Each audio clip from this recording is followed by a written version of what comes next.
Rey y Señor en esta hora. Sí, Señor, te proclamamos Rey y Señor sobre nuestras vidas. Díselo. Te proclamamos Rey y Señor sobre nuestros hogares, sobre nuestras familias, en nuestros corazones, Señor. Te proclamamos Rey. Te proclamamos, Señor, sobre nuestras vidas. Te proclamamos Rey sobre nuestros corazones. Oh, dale un fuerte aplauso a Jesús. Dale un fuerte aplauso a tu Señor. Vamos, dale la gloria al Señor Jesús. Nacimos para adorarle. Nacimos para darle gloria. Nacimos para exaltar su nombre. Vivimos para Él. Vivimos para Él. Somos de su posesión. Él nos compró con su propia sangre. Dale la gloria a Jesús.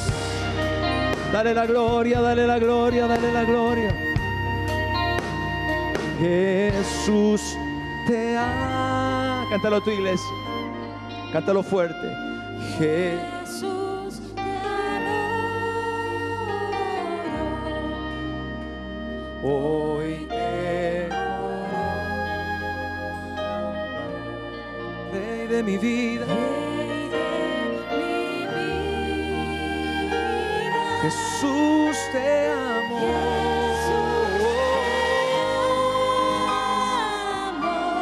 Te ama tu iglesia, Señor. Jesús te adoro. Hoy te proclamo, Señor, Rey y Señor. Amén. Apláudale a mi Rey Jesús. Gracias, mi Señor. Gracias, mi Señor. Sean todos bienvenidos en esta tarde. Qué gozo tenerles en casa una vez más. Es como siempre un privilegio estar en la casa de Dios con el pueblo de Dios. Amén. Y en la presencia de nuestro Dios. Damos gracias a Dios porque el domingo siempre es un día muy especial. Es un día de fortalecernos. Es un día de compartir. Es un día de recibir una impartición, una palabra de Dios que nos ayuda a seguir adelante, puesto los ojos en Jesús, amén, autor y consumador de la fe. Y por eso es que debemos siempre tener una disposición, una demanda del cielo para lo que Él nos va a hablar y nos va a enseñar. Le invito a que salude a 2 o 3 personas ahí a su alrededor, por favor. Dele la bienvenida a alguien ahí, sonríale, dígale bienvenido, qué gusto verte. Damos gracias a Dios. Gracias, mi Jesús. Muchas gracias. Y después de eso, le invito a que tome su lugar, se acomode, pero sobre todo a que disponga su corazón para recibir una palabra de Dios. Gracias, Jesús. Gracias, Jesús. Hemos vivido una semana muy poderosa, amén. Una semana muy especial, muy importante. Siento que como iglesia, como pueblo, de verdad necesitábamos esa impartición apostólica, esa impartición de fe, de amor, de gozo.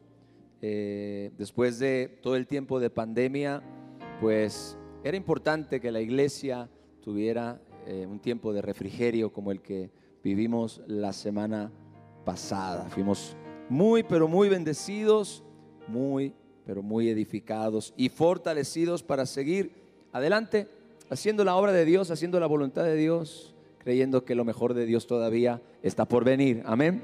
Gloria al Señor. Vamos a hacer una oración.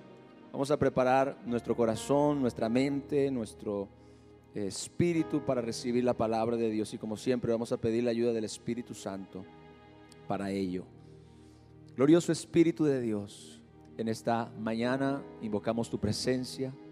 Sabemos que es por medio de la sangre preciosa que Jesús derramó en la cruz que nosotros tenemos acceso a tu ayuda, que nosotros tenemos acceso a tu sabiduría, que nosotros tenemos acceso a tu presencia y a tu poder. Y por eso en esta tarde, Señor, invocamos tu santo y glorioso nombre, Espíritu de Dios, para que vengas a este lugar, para que tomes gobierno, tomes control y que, Señor, nos alumbres el alma y el corazón con la verdad, con la palabra de Dios, que nos ayudes hoy a recibir la palabra, a aprender, a entender, nos ayudes hoy, Señor, a recibir el consejo, la dirección. Nos ayudes hoy, Padre, a recibir la palabra como una semilla incorruptible, con mansedumbre, con fe, con expectativa, y que en el nombre de Jesús esa palabra, Señor, nos ilumine el camino y nos ayude a seguir adelante, a seguir avanzando, Señor. Sabemos que, Padre, esta palabra siempre, la palabra de Dios siempre nos fortalece, nos alienta, nos anima, nos prepara, nos capacita, nos entrena, nos forma y nos corrige también, Señor, porque también es necesario a veces, y por eso abrimos nuestro corazón para recibirla en el nombre de Jesús. Toma control, Espíritu Santo, en esta tarde. Amén y amén. Gloria a Dios. ¿Cuánto le dan la gloria a Dios? Dios es bueno, amén. Quiero que leamos dos escrituras muy al principio de la Biblia, en el Génesis capítulo 2, verso 16, y después leemos Génesis capítulo 3, verso 11. Dice la palabra de Dios: y mandó Jehová Dios al hombre. Diga conmigo: y mandó Jehová Dios al hombre. ¿Cuántos saben que Dios manda? Dios es nuestro Rey, Él es nuestro Señor, Él es nuestro Padre, Él es nuestro Creador. Dios tiene total autoridad para dar indicaciones, para mandarnos las cosas que son siempre para nuestro beneficio y para nuestra bendición. No hay nada que Dios nos mande que sea para nuestro prejuicio. Y eso es importante entenderlo. Escuche bien, todo lo que Dios manda siempre está en la dirección de bendecirnos, de ayudarnos y de llevarnos por el camino que Él ha trazado para nosotros. Y mandó Jehová Dios al hombre, diciendo: de todo árbol del huerto podrás comer. Ese es el pasaje que vamos a leer hasta ahí. En Génesis capítulo 3, verso 11, descubrimos la atención que el hombre le dio a Dios acerca de esa indicación y de ese mandamiento. Y Dios le dijo: ¿quién te enseñó que estabas desnudo? ¿Has comido del árbol del que yo te mandé? Hello. Del que yo te mandé que no comieses. Mire, iglesia, esta es la historia de la humanidad. Esta es la historia de la humanidad, donde Dios, en su amor, en su misericordia, pero también en su sabiduría, en su soberanía, le da al hombre, al ser humano, a las personas, incluyéndonos a usted y a mí, indicaciones específicas y claras, direcciones específicas y claras que tienen el propósito, número uno, de darnos dirección, amén, de guiarnos por el camino que Él ha trazado para nosotros, de protegernos, de bendecirnos, de ayudarnos. Pero parece que al hombre le cuesta un poquito de trabajo atender a dichas indicaciones.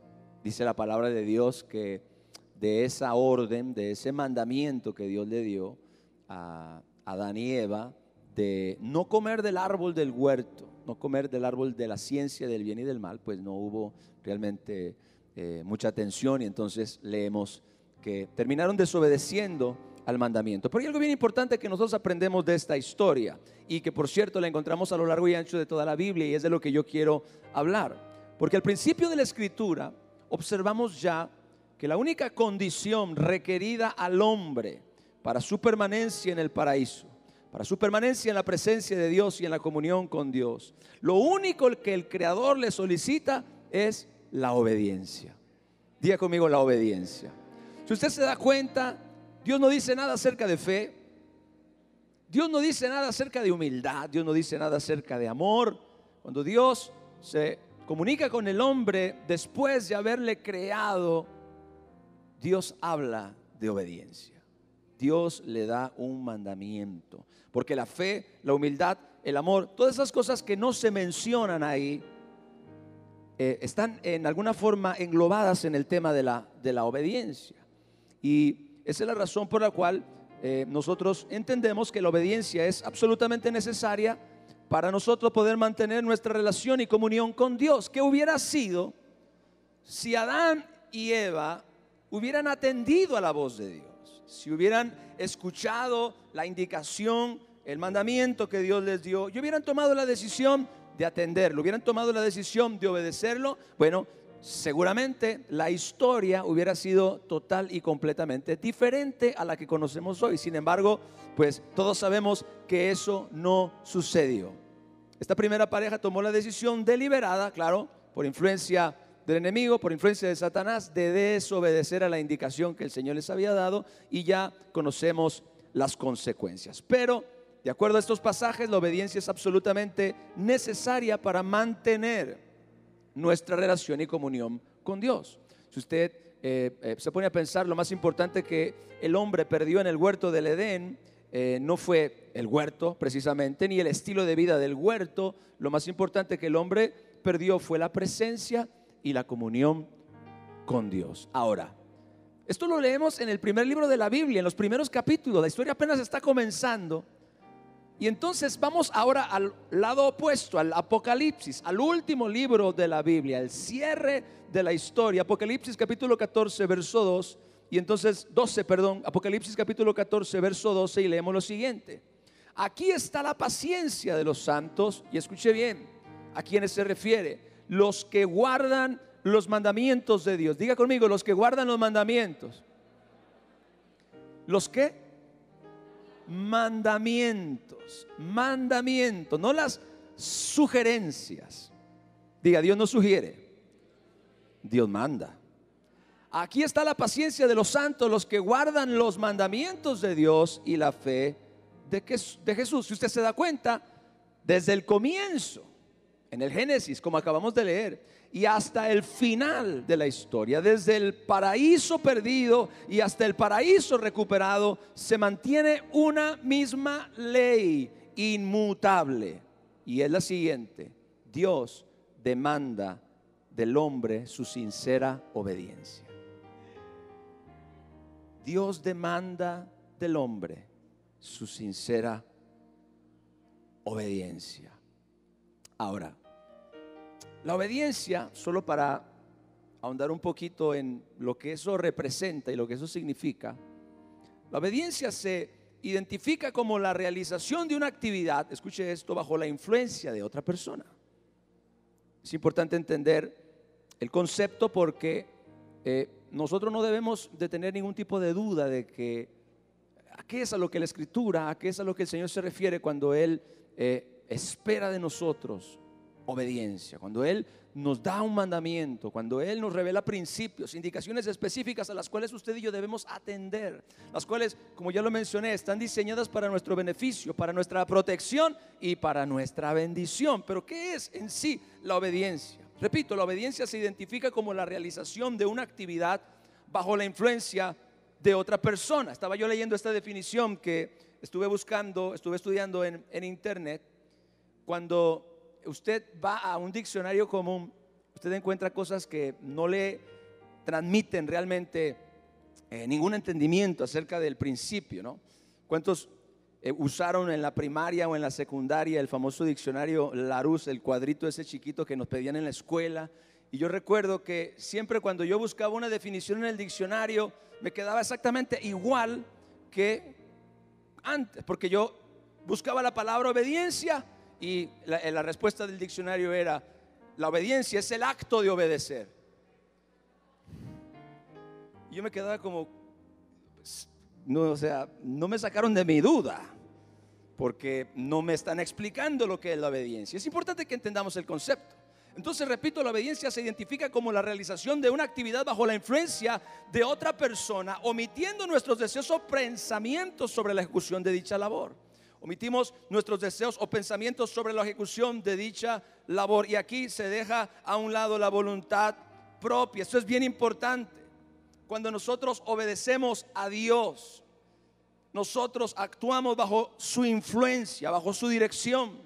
Omitimos nuestros deseos o pensamientos, y quiero decirle que esto no es algo negativo, todo lo contrario, es positivo, porque la razón por la cual Dios quiere que desarrollemos la virtud de la obediencia es para librarnos de nuestros propios deseos engañosos, es para librarnos de nuestras propias pasiones bajas naturales de la carne. Cuando nosotros caminamos fuera de la voluntad de Dios y cuando nosotros caminamos en desobediencia a la voluntad de Dios, las consecuencias son lo que nosotros observamos alrededor del mundo, lo que nosotros observamos en el día a día. Quiero que usted entienda esto porque es importante. El mundo hoy está como está por causa de la desobediencia, precisamente. Porque el hombre ha escogido darle la espalda a la voluntad de Dios y ha decidido hacer su propia voluntad. Esto es obedecer a sus propios deseos, obedecer a su propia opinión, obedecer a sus pasiones, obedecer a su naturaleza humana, a sus pensamientos, a todo lo que implica la sabiduría terrenal. Y entonces, cuando nosotros obedecemos a Dios, en realidad estamos operando bajo un principio de bendición totalmente. Y le quiero explicar eso. Si es verdad que omitimos nuestros deseos o pensamientos, porque muchas veces, y este es el problema, nuestros pensamientos y nuestros deseos están en contra de la voluntad de Dios. La palabra de Dios nos enseña claramente a perdonar a los que nos ofenden, pero nuestros deseos y nuestra voluntad nunca, o la mayor parte del tiempo, no están de acuerdo con eso. ¿Alguien dice amén a eso? La realidad es que si yo hiciera caso de mi deseo o si yo hiciera caso de mis pensamientos, yo no perdonaría a la gente que me ofende, yo no perdonaría a las personas que me hagan daño, yo no perdonaría a aquellos que me lastiman o que me traicionan. Al contrario, yo no solamente les guardaría rencor, inclusive haría lo posible por tratar de desquitarme del asunto. ¿Por qué? Porque así son nuestros deseos humanos, así son nuestras pasiones humanas. Por eso la obediencia es una bendición. ¿Cuántos dicen amén? Hay tres principales beneficios acerca de la obediencia a Dios. Escuche. Primero, dejamos a un lado nuestra propia voluntad para elegir los caminos de Dios. Y escuche, el camino de Dios siempre es el camino correcto. Eso es importantísimo. La obediencia nos ayuda a elegir siempre el camino correcto, porque los caminos de Dios siempre son el camino correcto.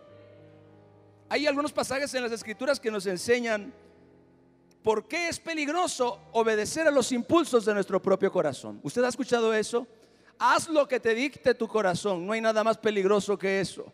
Eva hizo lo que le dictó su corazón y cayó engañada, presa bajo las mentiras de Satanás. ¿Cuántas personas, guiadas por los impulsos de su propio corazón, toman decisiones totalmente opuestas a la voluntad de Dios, o toman decisiones que son negativas o son destructivas para su propia vida?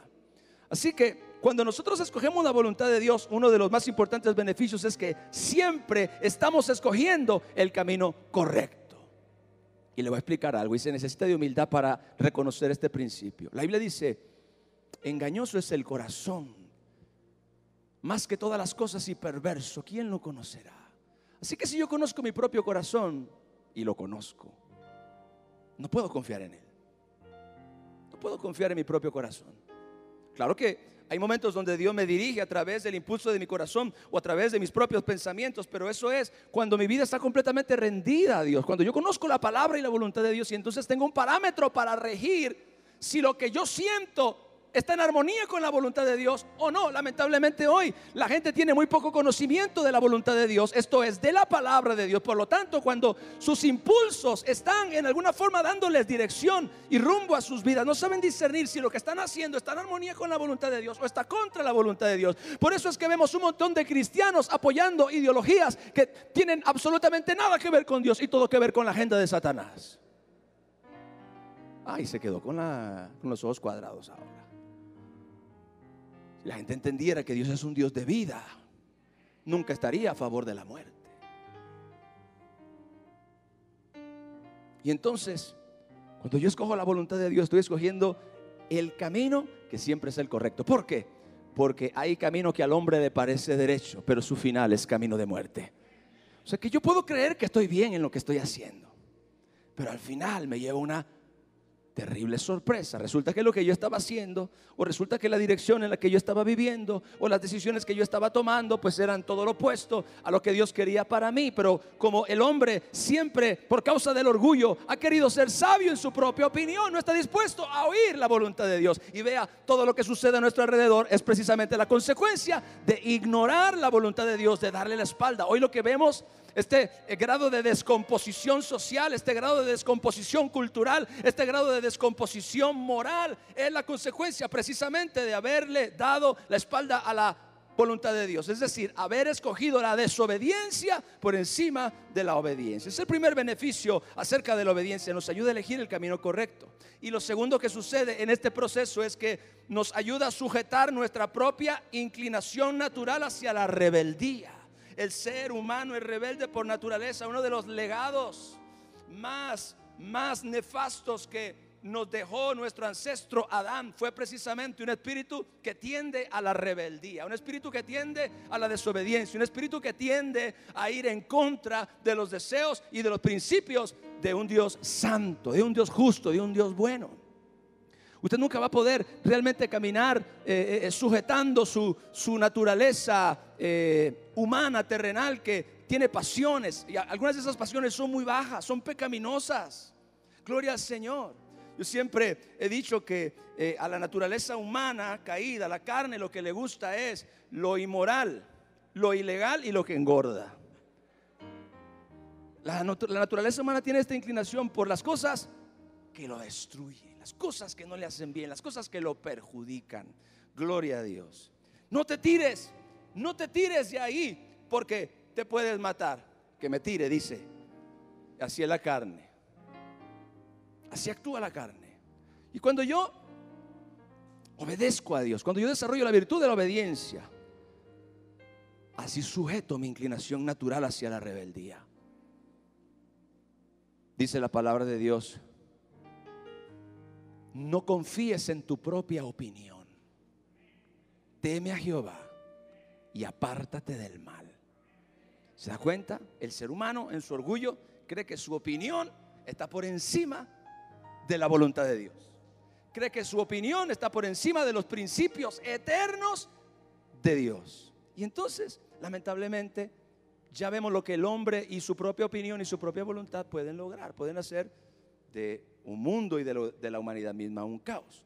Y lo tercero que consigue la obediencia, desarrollar la virtud de la obediencia, es que honra la autoridad de Dios.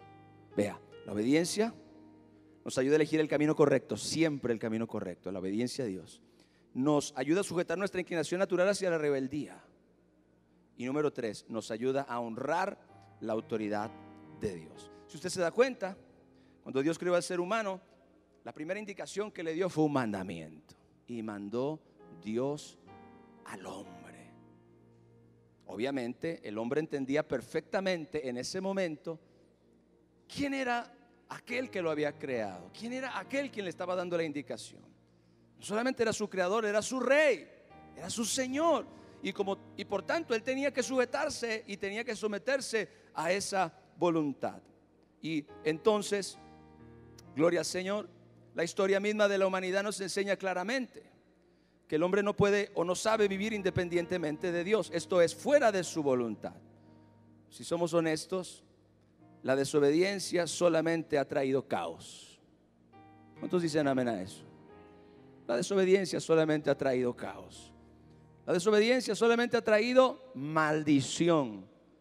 ¿Cómo comenzó todo el problema originalmente? Por un acto de desobediencia. Se lo voy a probar por la palabra ahora. Un acto de desobediencia fue el problema que inició todo este revolú en el que vivimos ahora. Desde ese día hasta la fecha, el hombre sigue escogiendo su propia voluntad por encima de la voluntad de Dios. Esta es la razón por la que vemos que el mundo ahora está al borde de una guerra nuclear. Porque esa es la realidad. Está al borde de una guerra nuclear. El mundo está sumido en una inmoralidad, en una perversidad nunca antes vista. El El ser humano está viviendo para sus deseos, para sus pasiones, para sus propios pensamientos. Y todo esto, repito, solo ha traído caos. La desobediencia solamente ha traído caos, maldición y destrucción.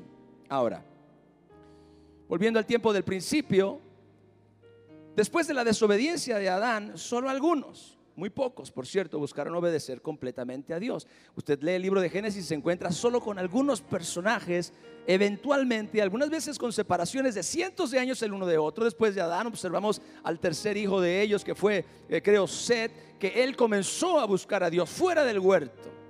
Fuera del huerto fue el primero que comenzó a invocar el nombre del Señor. Sabía que algo se había perdido, sabía que algo le hacía falta, sabía que él necesitaba algo. Él no podía regresar al huerto, pero sí podía levantar su corazón a Dios, aleluya. Sí podía buscar a aquel que los había creado. Después de él apareció Enoc, que caminó con Dios y Dios se lo llevó. Después vino su bisnieto Noé, y luego vino Abraham, Isaac y Jacob. Y usted se da cuenta, solamente después de la caída, unos cuantos hombres, unos pocos hombres buscaron obedecer completamente a Dios. Pero el acto de deshonra, el acto de desobediencia estaba hecho, y se requería que alguien que fuera completamente puro volviera a restaurar el tema de la voluntad de Dios, el tema de la obediencia, el tema de la honra y de la gloria de Dios. Y entonces tuvo que venir el Cordero de Dios que quita el pecado del mundo, aleluya. ¿Para qué? Para restaurar la obediencia que la humanidad había pisoteado, para restaurar y devolverle a la voluntad de Dios el lugar de preeminencia que debe tener delante de la raza humana. Nuestro Señor Jesucristo tuvo que venir como hombre. Era todo Dios, pero era todo hombre, para redimir la humanidad del pecado y entonces restaurar la completa obediencia al lugar de prominencia del que había sido removida por los hombres. Jesucristo no solamente vino a morir por el pecado, Jesucristo vino a someterse a Dios, a hacer la voluntad de Dios, a obedecer a Dios de tal manera que su gloria, su voluntad fuera honrada, fuera puesta en alto una vez más. Nuestro Señor Jesucristo hizo eso. Por eso Romanos capítulo 5, verso 19 dice esto. Mire qué revelador es lo que vamos a leer. Vea, porque así como por la desobediencia de un hombre, vea que todo el caos es consecuencia de la desobediencia. Así como por la desobediencia de un hombre, se refiere a Adán, los muchos, y esto nos incluye a nosotros, a usted y a mí, a la raza humana, los muchos fueron constituidos pecadores. Usted y yo fuimos constituidos pecadores por causa de la desobediencia de un hombre. Ahora, antes de que usted razone y me diga, ¿y yo qué culpa tuve? Porque así es el ser humano. Ahí le va esto. Usted y yo, sin Cristo, somos doblemente pecadores. Le voy a explicar por qué. Número uno, porque heredamos la naturaleza pecaminosa de nuestro ancestro Adán. Por eso dice la Biblia, así como por la desobediencia de un hombre, los muchos fueron constituidos pecadores. Usted y yo heredamos, y estoy hablando de genética, heredamos la naturaleza caída de Adán. Pero déjeme decirle algo. La segunda razón por la que somos pecadores es que una vez que nosotros adquirimos conciencia o total control sobre nuestras decisiones, también escogemos voluntariamente pecar. Hello, o no me diga que usted no. Ay, Padre Santo, qué santidad, se siente la gloria. Uy, siento la gloria de... ¿No dice la palabra, por cuanto todos pecaron, están destituidos de la gloria de Dios? Eso lo incluye a usted y a mí. Usted y yo pecamos por naturaleza y pecamos por elección. Después, cuando comenzamos a tomar responsabilidad de nuestros propios actos, elegimos voluntariamente el pecado. Elegimos mentir, elegimos guardar rencor, elegimos, qué sé yo, la inmoralidad, el chisme, el orgullo, la soberbia, la altivez, la crítica, la murmuración. O sea, básicamente somos doblemente pecadores en ese sentido, sin Cristo, aclaro, sin Cristo. Ahora, porque así como por la desobediencia de un hombre los muchos fueron constituidos pecadores, así también por la obediencia de uno los muchos serán constituidos justos. ¿Cuánto le dan la gloria a Dios? Un acto de desobediencia, escuche bien, un acto de desobediencia le abrió la puerta al pecado y a la muerte sobre la humanidad. Pero un acto de obediencia le abrió la puerta a la salvación y a la justicia por medio del Señor Jesucristo para todos los que creen. Denle un fuerte aplauso al Rey, aleluya.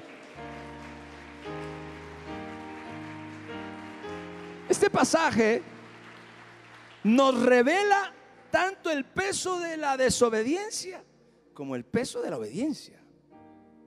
Un acto de pecado atrajo la maldición sobre muchos, pero un acto de obediencia atrajo la salvación y la bendición sobre muchos también.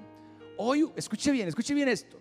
Hoy usted y yo tenemos acceso a la salvación por un acto de obediencia. Por la obediencia de uno, dice la palabra, se refiere al Señor Jesucristo. Los muchos, es decir, aquellos que creen, serán constituidos justos. Y ve algo, qué maravilloso es esto. De la misma forma que usted y yo fuimos constituidos pecadores y no tuvimos nada que ver por la desobediencia de un hombre, ahora así también usted y yo somos constituidos justos y no tuvimos nada que ver por la obediencia de otro hombre, nuestro Señor Jesucristo. Es justicia imputada. La obediencia de alguien más nos es contada como nuestra. Vemos aquí entonces en Romanos 5:19 claramente las verdaderas consecuencias de la desobediencia, pero al mismo tiempo la poderosa bendición del que vino a restaurar la obediencia. ¿Se da cuenta? Jesucristo no solamente vino a hablar del reino de Dios, Jesucristo no solamente vino a sanar a los enfermos, Jesucristo no solamente vino a libertar a los endemoniados, Jesucristo no solamente vino a predicar el evangelio de Dios, Jesucristo vino a restaurar la completa obediencia. Cristo, nuestro Señor, quien estuvo dispuesto a honrar la voluntad de Dios en obediencia absoluta para regresarla a su lugar en el orden divino.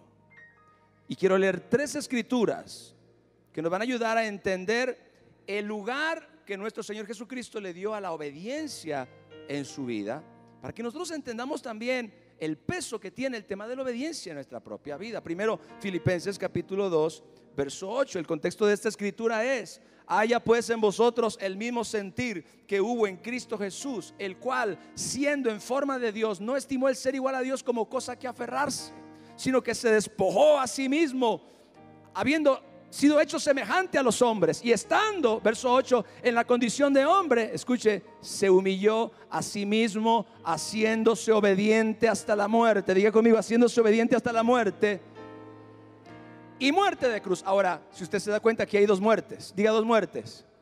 La primera muerte es la muerte de la obediencia, porque recuerde, como decíamos al principio, la muerte de la obediencia es la muerte a nuestros propios deseos. ¿Se acuerda cuando nuestro Señor Jesucristo estaba orando en el huerto de Getsemaní? Estaba a horas de ser arrestado, estaba a horas de sufrir el martirio, estaba a horas de ser martirizado, y entonces Él comienza a orar al Padre y le dice: Padre, si es posible, pase de mí esta copa. ¿Qué es eso? Su voluntad, su deseo.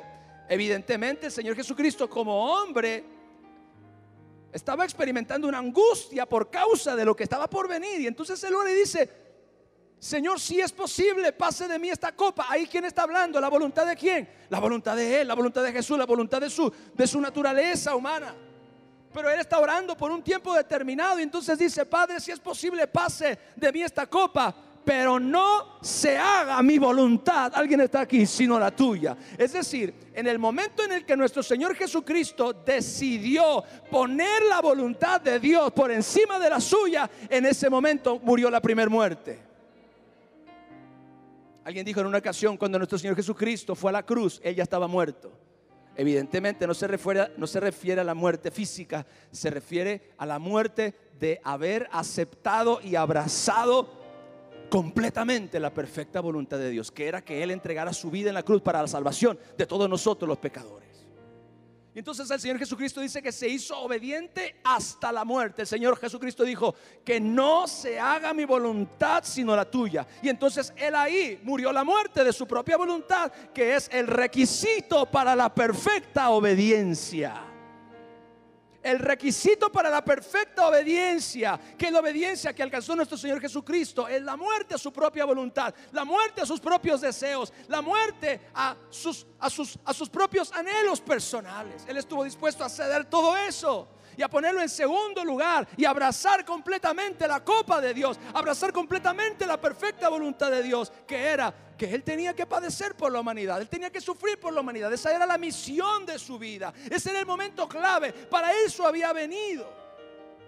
Pero es importante que nosotros nos demos cuenta que a nuestro Señor Jesús le costó, pero sin embargo lo hizo.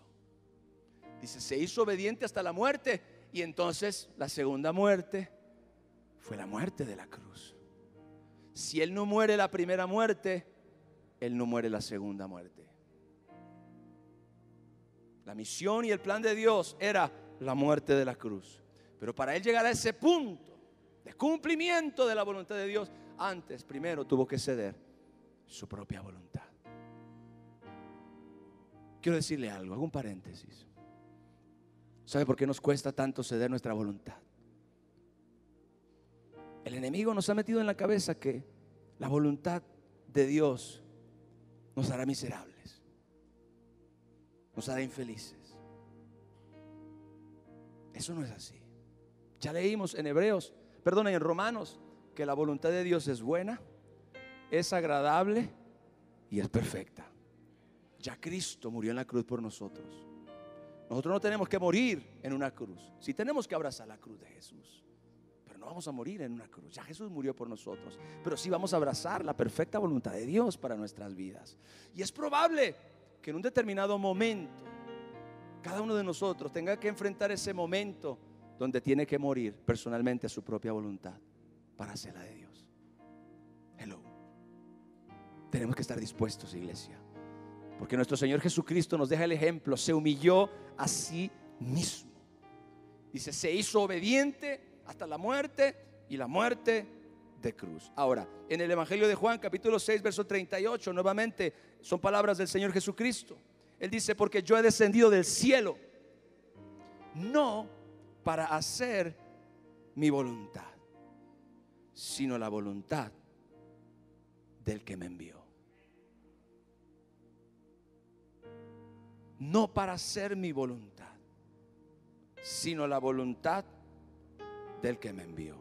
Qué importante. El Señor Jesús nos da ejemplo. Yo no vine a hacer mi voluntad. Yo no vine aquí a hacer lo que yo quiero. Yo no vine aquí a hacer tampoco lo que la gente espera de mí. En alguna ocasión iban a proclamarlo rey de una vez. Creo que fue después de la multiplicación de los panes, que alimentó a más de 5,000 personas.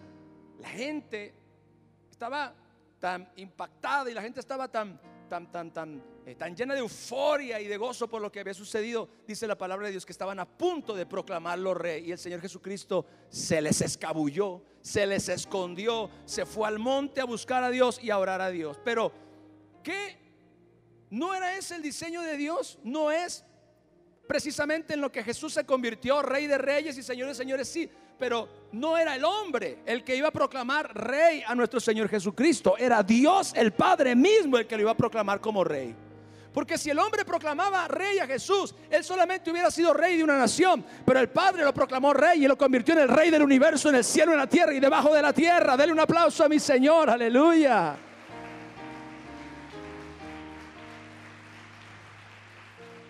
Ahora, ¿te das cuenta de que la voluntad de los hombres siempre es inferior a la voluntad de Dios? A veces nosotros escogemos la voluntad de los hombres porque creemos que eso es lo que nos conviene, y estamos ignorando la voluntad de Dios, que es la que quiere mucho más de lo que nosotros hemos imaginado. Imagínense que Jesús dice, bueno, pues al final yo voy a ser rey. Lo proclaman rey. Ahora Él es rey de la nación de Israel, porque es hijo de David, heredero legítimo del trono. Bueno, para empezar, hay un conflicto geopolítico importante que hay que resolver, porque los romanos no se iban a dejar. Segundo, Jesús solamente hubiera sido rey de una nación. Pero dice la palabra de Dios que nuestro Dios, por cuanto Jesús se humilló hasta lo sumo, por lo que nuestro Señor Jesús obedeció, se humilló para hacerse obediente hasta la muerte y muerte de cruz, dice la Biblia Dios lo exaltó hasta lo sumo y le dio un nombre que es sobre todo nombre, para que en el nombre de Jesús se doble toda rodilla de los que están en el cielo, en la tierra y debajo de la tierra, y toda lengua proclame que Jesucristo es el Señor, para la gloria de Dios Padre. Ahora Jesús es, por razón de haberse sujetado a la voluntad del Padre, Rey en lo eterno y en lo temporal, Rey en el cielo, en la tierra y debajo de la tierra, Rey del universo entero. Qué gran diferencia, ¿no? Y entonces leemos otro pasaje en Juan capítulo 4 verso 34. Jesús les dijo: mi comida es que haga la voluntad del que me envió y que acabe su obra. Diga que acabe su obra. Usted se da cuenta de que la obra de Dios requiere de la obediencia de su pueblo.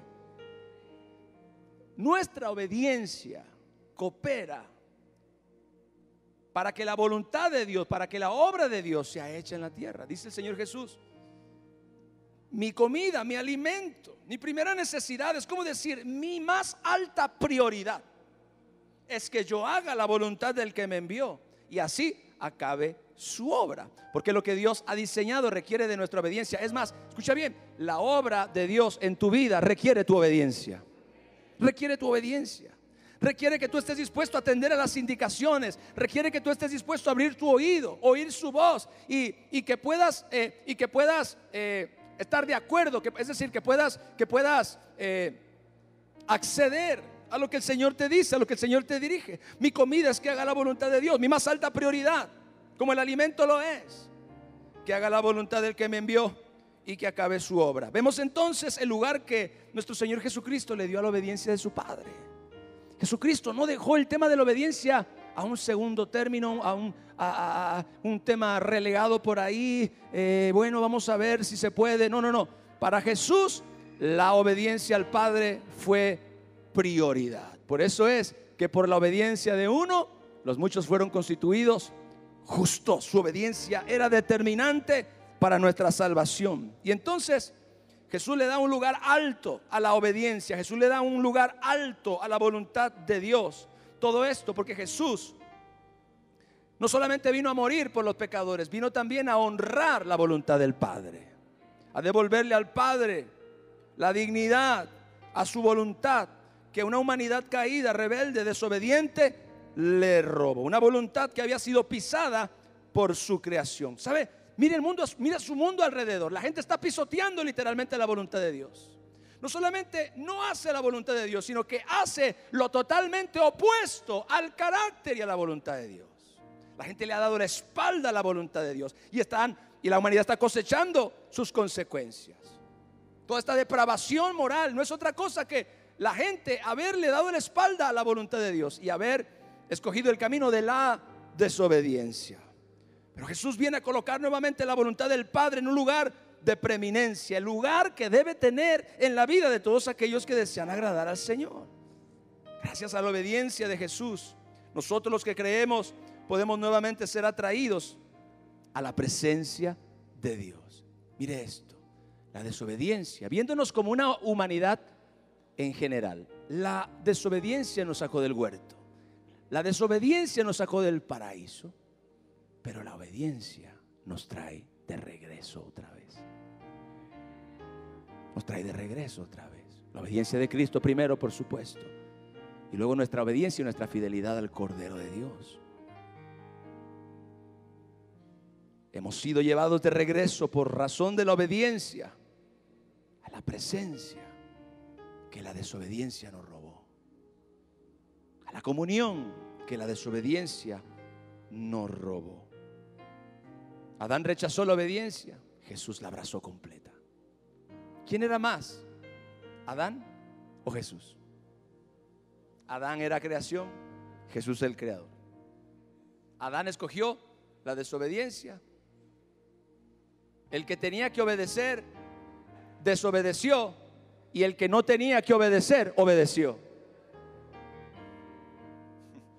Qué maravilloso Salvador tenemos. ¿Alguien dice amén a eso? Aleluya. Después de lo que Jesús ha hecho, usted y yo tenemos un vivo ejemplo del estilo de vida que Dios anhela para cada uno de nosotros. Ya que la obediencia que el Señor Jesucristo rindió es la obediencia que usted y yo también podemos cultivar en nuestra vida, porque somos sus discípulos. Somos sus discípulos.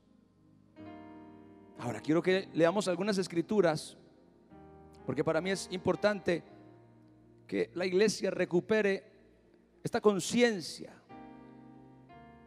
acerca de la importancia que tiene la obediencia en nuestra vida. Mire, estamos viviendo en un tiempo donde se predica un evangelio al cual no se le da énfasis a la obediencia.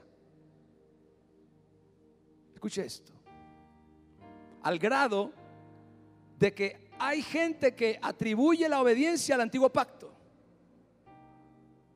Hace una distinción, una separación de la gracia y de la obediencia, de la fe y de la obediencia, y entonces relega el tema de la obediencia al antiguo pacto. No es que la obediencia era del antiguo pacto, porque era la obediencia a la ley moral de Dios, que por cierto todavía está vigente en sus 10 mandamientos. Todavía Dios dice: no matarás. Todavía Dios dice: no cometerás adulterio. Todavía Dios dice: no robarás. Todavía está vigente. Bien dice: es que ya eso no está vigente. Pero ¿cómo que no? Quiere decir que ya Dios opina diferente. Claro que no. Pero entonces, lamentablemente, la iglesia hoy tiene un concepto acerca de la obediencia muy aguado, muy disuelto, muy diluido. Porque hemos pensado que como Dios nos ama y por gracia nos salva a través de la fe, ya no exige o requiere de nosotros la obediencia. Eso es incorrecto. Diga: la obediencia sigue vigente. Claro que sí. Es más, se dice que por la fe Abraham obedeció para salir al lugar que había de recibir como herencia. Abraham nunca conoció la ley y nunca conoció el antiguo pacto. Como esa gente que dice: es que los diezmos ya no aplican hoy porque eran del antiguo pacto. Yo siempre les hago la misma pregunta. Yo casi nunca discuto de estas cosas porque la gente con revelación entiende. Yo les pregunto: ¿bajo qué pacto diezmó Abraham? Y si me dicen que bajo el antiguo pacto, ahí descubro su total ignorancia de la verdad. Porque la ley vino por medio de Moisés, 430 años después de Abraham. Abraham nunca conoció la ley, nunca conoció las tablas de la ley, ni conoció al mentado Moisés. Probablemente en el cielo se encontraron, y cuando se vieron dijeron: ¿y tú quién eres? Abraham nunca supo que era la ley. Y dice la palabra de Dios que dio los diezmos de todo. Luego su nieto Jacob hizo exactamente lo mismo, y ninguno de los dos tuvo nada que ver con el antiguo pacto o con la ley. Ninguno conoció la ley. Ahora, voy a dejar ese asunto ahí porque alguna gente estará pensando: el pastor va a pedir dinero. Yo no hago eso.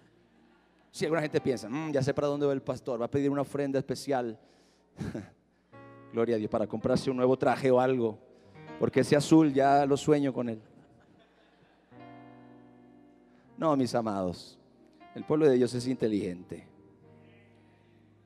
Primera de Pedro, capítulo 4, verso 7. Dicho esto, vamos pues a un pasaje que se necesita tocar, porque es el tiempo de que el juicio comience por la casa de Dios. Pero antes de que usted se asuste con esta frase, quiero que usted entienda algo. El juicio comenzará por la casa de Dios con el propósito de purificarla y prepararla para la venida del Señor Jesucristo. Esto es, Jesucristo viene por una iglesia pura, santa, sin mancha y sin arruga. Así que para fin de que esto pueda ser posible, es decir, que cuando Cristo regrese encuentre una iglesia pura, santa, sin mancha y sin arruga, entonces el Señor tiene que meter a la iglesia en un proceso de purificación. Porque es tiempo de que el juicio comience por la casa de Dios. Y luego dice: y si primero comienza por nosotros, se da cuenta de que Pedro, el apóstol Pedro, se está incluyendo, porque se refiere a la iglesia. Nosotros es la iglesia, incluyéndolo a usted, a mí y a Pedro. Porque es tiempo de que el juicio comience por la casa de Dios. Y si primero comienza por nosotros, dice: ¿cuál será el fin de aquellos que no obedecen al evangelio de Dios? Así que el juicio que viene sobre el mundo corresponde al juicio que viene sobre aquellos que no obedecieron al evangelio, los que rechazaron a Jesús, los que rechazaron a Jesús como el camino, la verdad y la vida, los que rechazaron a Jesús como el Salvador, los que rechazaron a Cristo como aquel que había venido a redimir la humanidad, los que rechazaron el mensaje de amor y de gracia que nuestro Señor Jesucristo proveyó. El juicio será por razón de no obedecer el evangelio. Pero los que estamos aquí somos el pueblo de Dios, aleluya. Usted y yo obedecemos al evangelio. ¿Cuál es el primer mandamiento? Que crean en aquel que Dios envió, aleluya. Los judíos se acercaron a Jesús muy preocupados y le dijeron: Señor, ¿qué debemos hacer para poner en práctica las obras o los mandamientos de Dios? Y Jesús los miró y les dijo: este es el mandamiento de Dios, que crean en aquel que Él ha enviado. Dijo: porque esta es la vida eterna, que te conozcan a ti, Padre, el único Dios verdadero, y a Jesucristo, a quien has enviado. Así que lo primero que hacemos cuando obedecemos al evangelio es que recibimos al Señor Jesucristo como nuestro Señor y Salvador, y creemos que Él es el único camino, la única verdad y la única vida, y que nadie viene al Padre si no es a través de Él. Den un aplauso a mi Señor.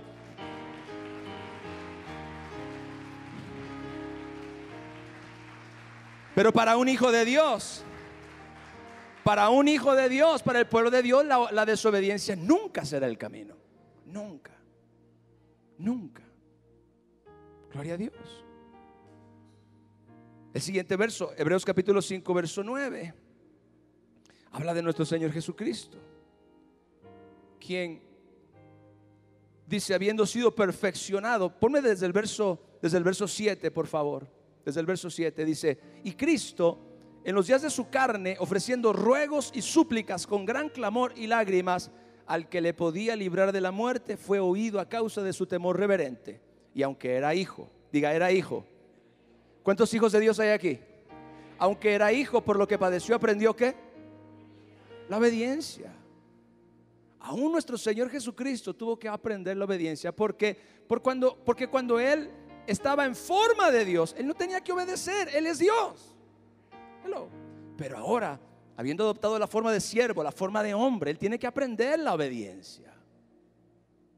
Ahora Él tiene que sujetarse a la voluntad del Padre. Tuvo que aprender la obediencia, tuvo que aprender a renunciar a su propia voluntad, tuvo que aprender a abrazar la perfecta voluntad de Dios. Por eso dice: y aunque era hijo, por lo que padeció, aprendió la obediencia. Verso 9: y habiendo sido perfeccionado, vea, fue perfeccionado a través de desarrollar la obediencia. Usted y yo somos perfeccionados en la medida que este concepto de la obediencia se vuelve realmente importante para nosotros. Comenzamos a desarrollar la virtud de la obediencia, y eso resulta en perfección de nuestro carácter, perfección de nuestra vida espiritual, perfección de la vida cristiana.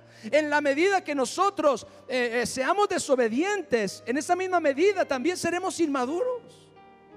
La obediencia es crucial. Y habiendo sido perfeccionado, vino el Señor Jesús a ser autor de eterna salvación para todos los que le ¿qué?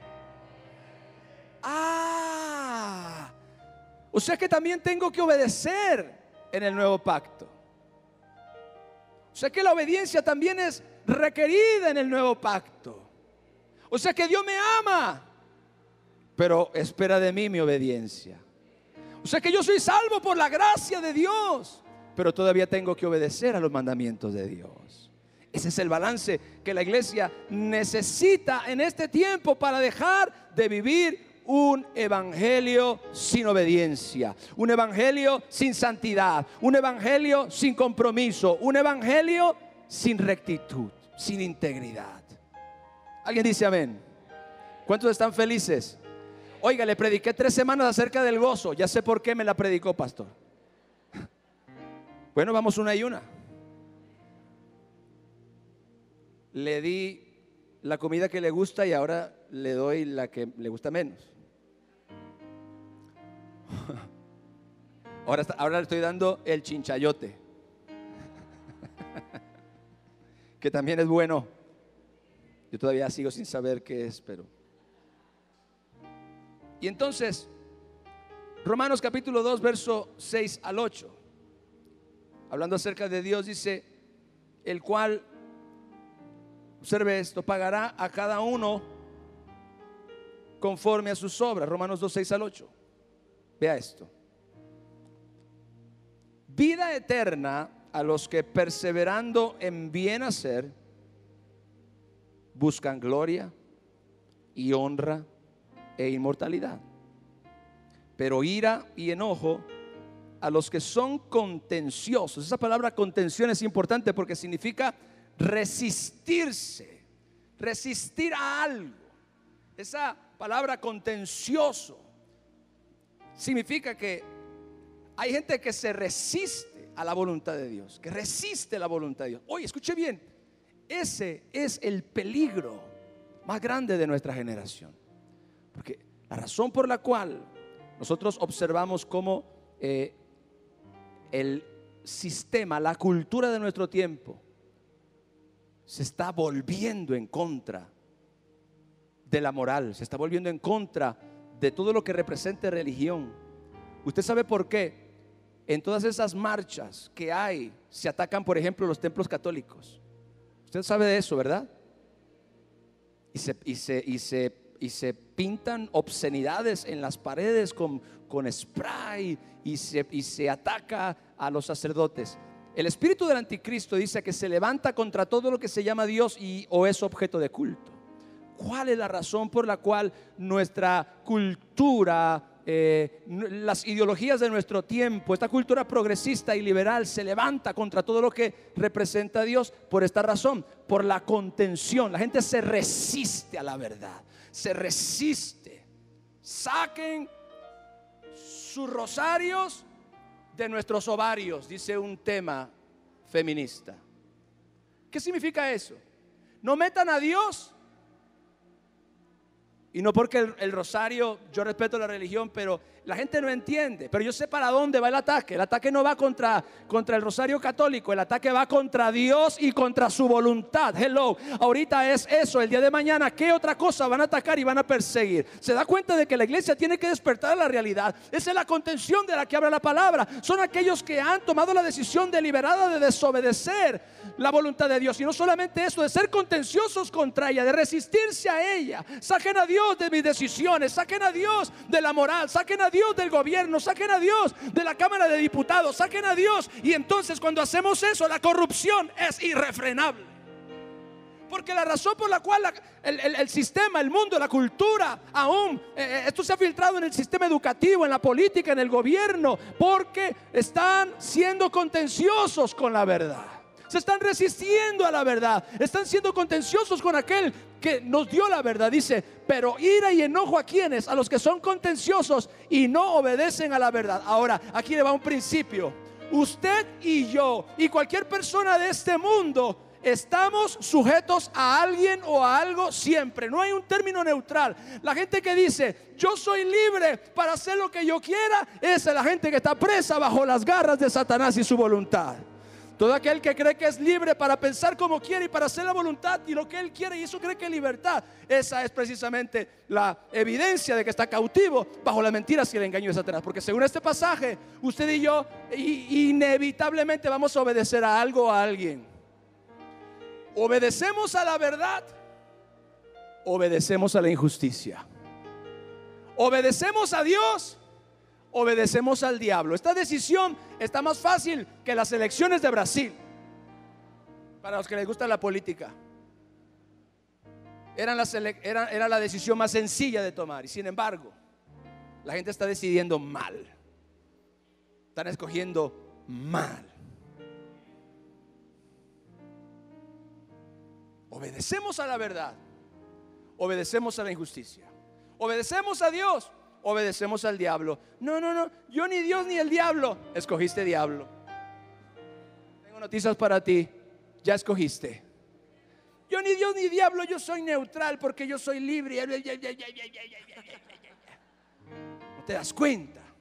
Estás completamente gobernado ya por esta ideología y por este engaño y por esta mentira de esa supuesta libertad, que lo único que hace es tenerte cautivo al pecado, a la inmoralidad, al orgullo, a la vanagloria. Por eso es que te resistes y eres contencioso con la verdad. Te enojas cuando hablan de Dios, porque claro, Dios representa todo aquello que tú no quieres, porque te estorba para vivir la vida inmoral. tengo que decirlo, que te gusta. ¿Por qué a la gente, por qué a la sociedad no le conviene tener a Dios? Porque Dios, mire, voy a decir algo, Dios y su voluntad es la piedra del zapato de esta generación. Porque si sacamos a Dios, lo cual pretende el progresismo, yo hablé de esto hace 4 años atrás. Porque si sacamos a Dios, entonces se acabaron las restricciones de la conciencia.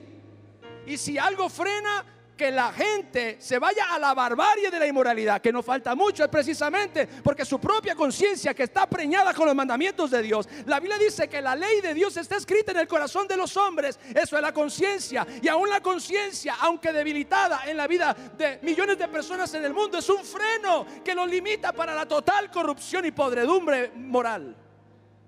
Pero por eso es que se está sacando a Dios. Por eso es que se está sacando a Dios. Primero sacaron las Biblias de las escuelas, sacaron a Dios de aquí, sacaron a Dios de acá. La Biblia, entienda, todo esto tiene un propósito. Y ahora, ¿qué es lo que estamos viendo? Dios ha sido la piedra en el zapato de la cultura progresista por muchos años. Y en este tiempo lo estamos viendo más fuerte. Quieren sacar a Dios, ¿para qué? Para que las limitaciones que vienen por razón de la conciencia sean borradas. Y entonces ya no haya límites. Ya no haya límite, podemos hacer lo que querramos. Podemos matar a los bebés hasta los 9 meses. Los adultos pueden tener relaciones y romance con niños de 5 o de 6 años. Eso es lo que el mundo y el diablo quiere. Iglesia, despierta. Alguien está aquí, gloria a Dios. Que todo eso se haga normal. Hello. Porque Dios es una piedra en el zapato de esta cultura. Ira y enojo, dice la Biblia, a los que son contenciosos y no obedecen a la verdad. Creen que son libres, pero en realidad están obedeciendo a la injusticia. Qué importante es. Dígame algo. ¿A quién prefieres obedecer? No me contestes todavía. ¿Por qué? A un padre que te ama. Mire, yo amo a mis hijas.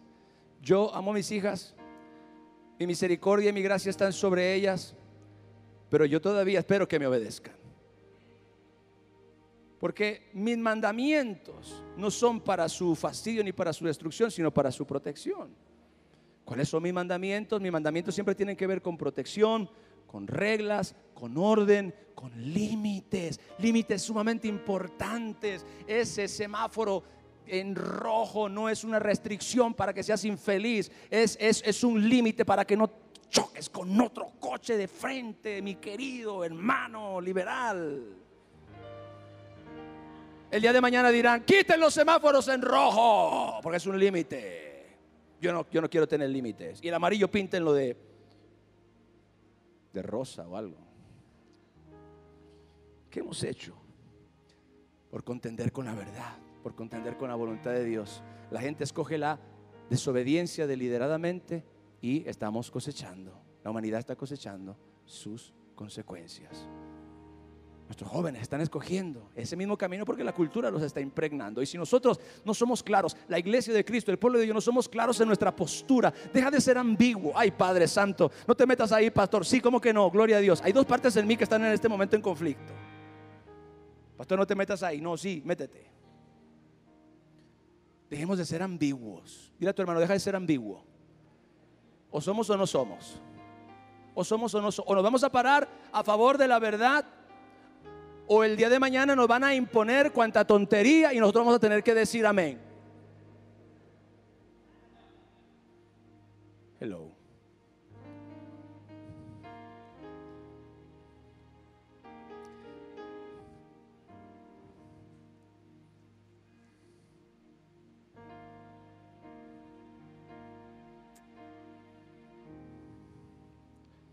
Se tienen que levantar más políticos cristianos en este país. Quiero decirle algo. Si políticos cristianos que obedecen a la verdad no se levantan para hacer un contrapeso en la política, esto se va a poner muy feo. Porque hay personas que están llegando con muy malas y depravadas intenciones a esos cargos.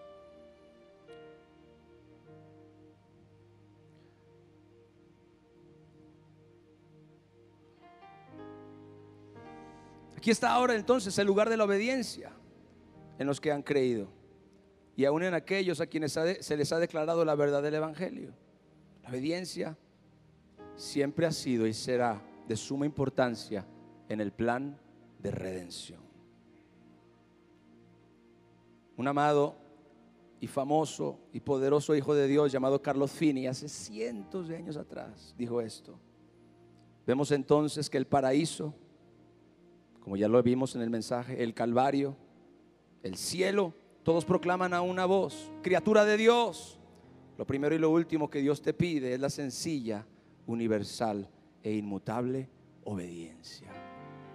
¿A quién tú prefieres obedecer? Ahí me quedé, ¿verdad? Antes de salirme por la tangente.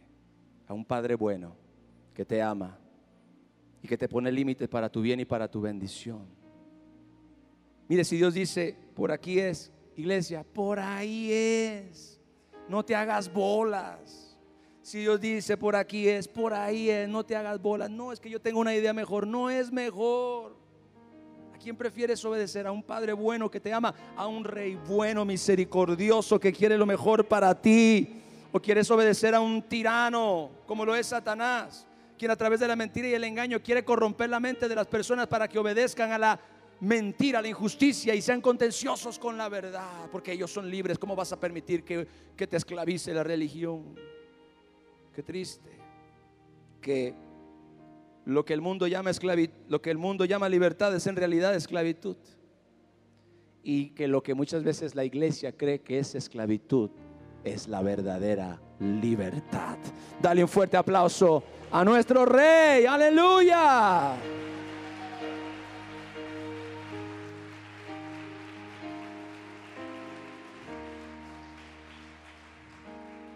Levanta tus manos. Yo te exhorto a que le pidas al Espíritu Santo que te ayude a recibir esta palabra. Gloria a Dios. Que le digas al Espíritu Santo que te ayude a ver esta maravillosa virtud de la obediencia como Dios la ve, como es en verdad. Una bendición, una cubierta de protección, límites saludables que nos encaminan hacia lo mejor de Dios para nuestras vidas. Vamos, iglesia, levanta tu voz en el nombre de Jesús. Dile: Señor, ayúdame. Quiero entender, quiero hoy, Padre Celestial, escoger el camino más seguro, que es el camino de la obediencia, el camino, Señor, de la sujeción a tu voluntad, a tus mandamientos, a tus principios. Te lo pido en el glorioso y santo nombre de nuestro Señor Jesucristo. Aleluya.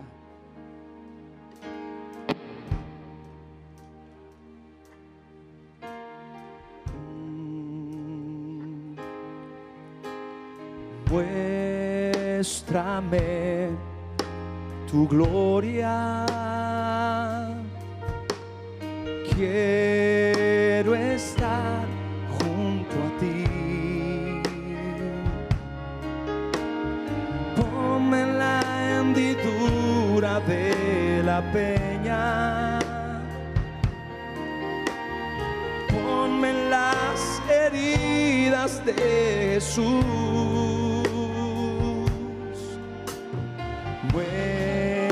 Muéstrame tu gloria,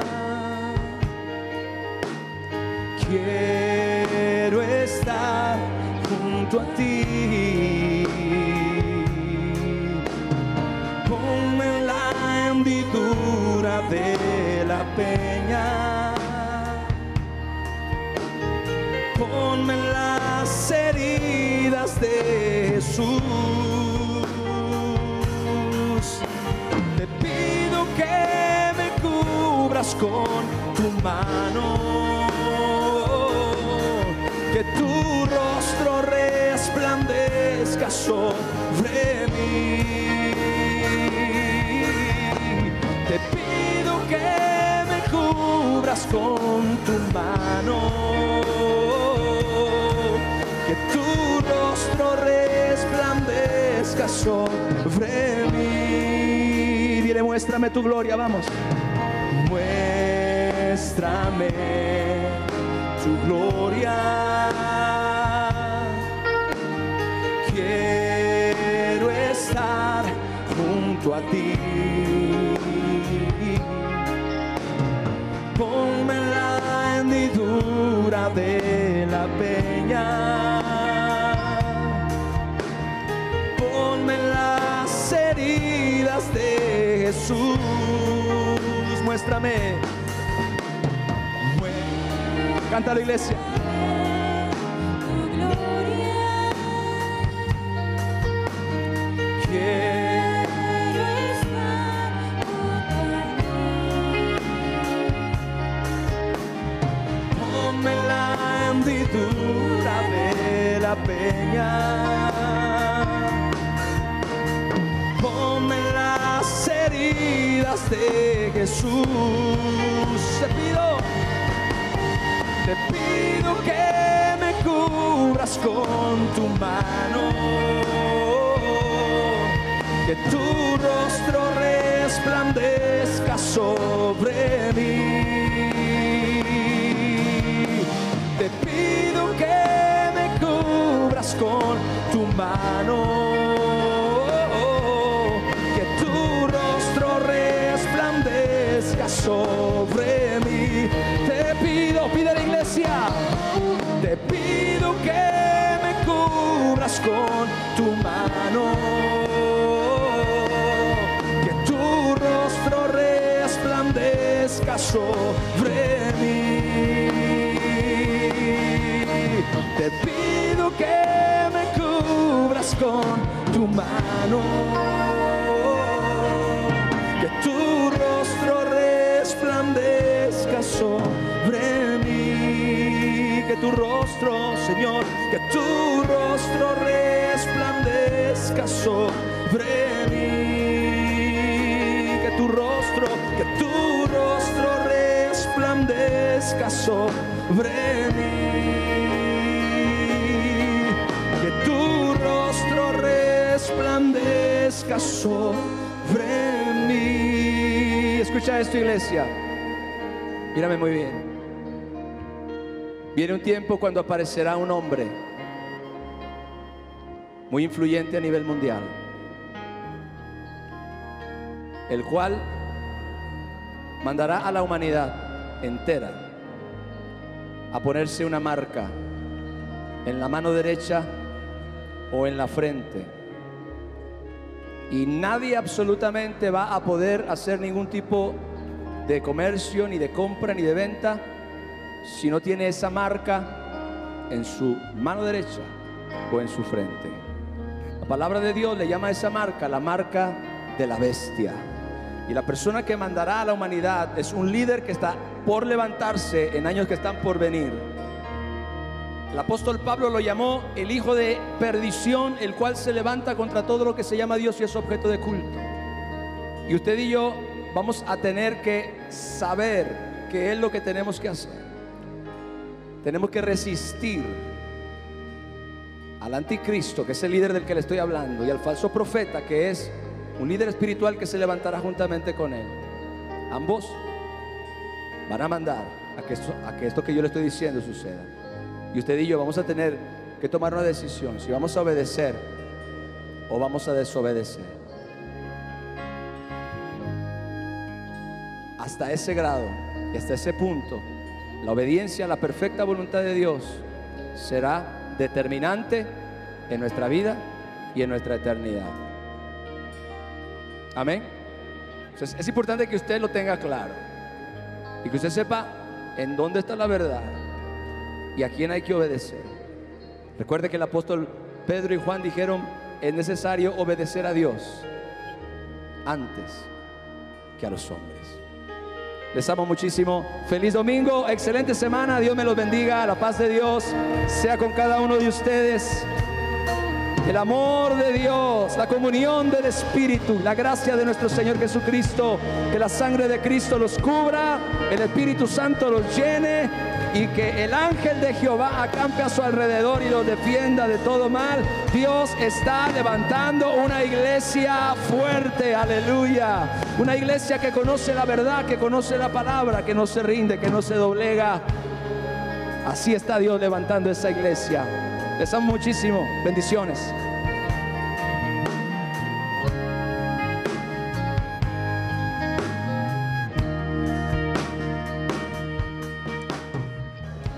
Aleluya. Déselo más fuerte a nuestro Dios. Amén.